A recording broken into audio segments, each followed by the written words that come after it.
in Congress is already reportedly angling to be his running mate. Congresswoman Marjorie Taylor Greene is said to have her sights set on becoming Trump's pick for vice president. That's according to an exclusive report from NBC News. Former Trump advisor Steve Bannon told NBC News Greene sees herself on the short list for Trump's VP. A second source who has advised Greene said her, quote, whole vision is to be vice president.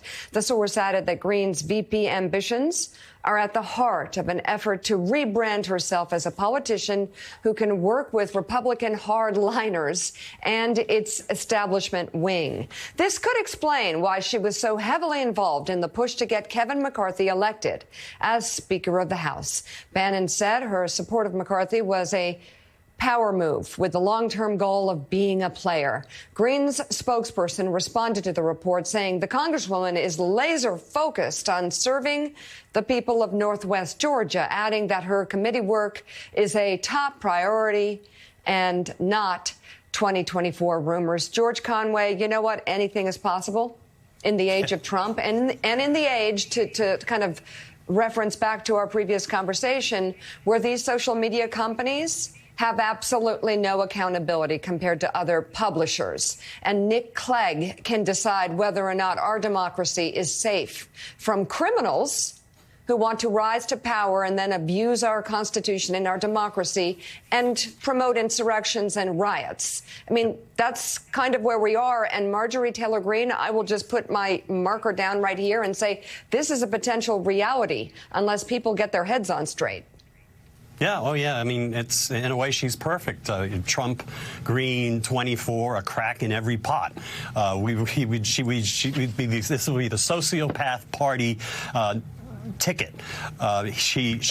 She absolutely would play to his worst instincts and play to the worst elements of the Republican base. I think that it's going to turn off the center of the electorate. But at the same time, I don't think it's going to be serious that she would get this, because Trump cannot take someone as a vice president who's going to potentially upstage him. That's why Mike Pence was so perfect for him.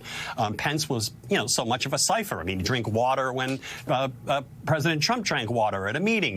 He would basically nod and do whatever Trump, agree with whatever Trump said, up until that one day on January 6th, which could have been prevented if we had a vice president with a spine who had conceded the election as it should have been conceded long before then.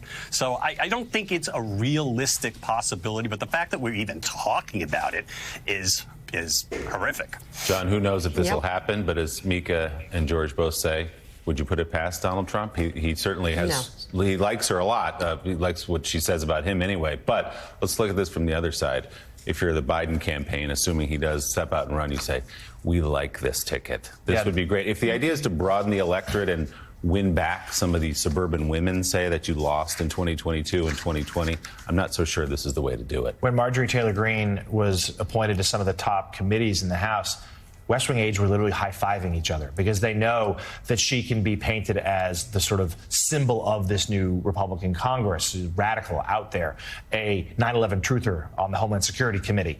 That would just be quadrupled if she were put on Donald Trump's ticket as his vice president.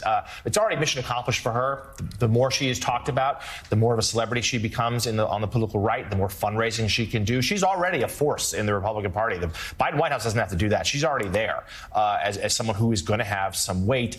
It would certainly seem unlikely that she would be a VP pick, even though Georgia, of course, looms large on the Electoral College map in 2024. I'm just amused by how Marjorie Taylor Greene's aides and allies are putting out this idea that she can be the bridge between the radical right and the more mainstream Republicans. Yes. I'm curious as to how she, who believes in Jewish space lasers, can be any part of the mainstream Republican Party.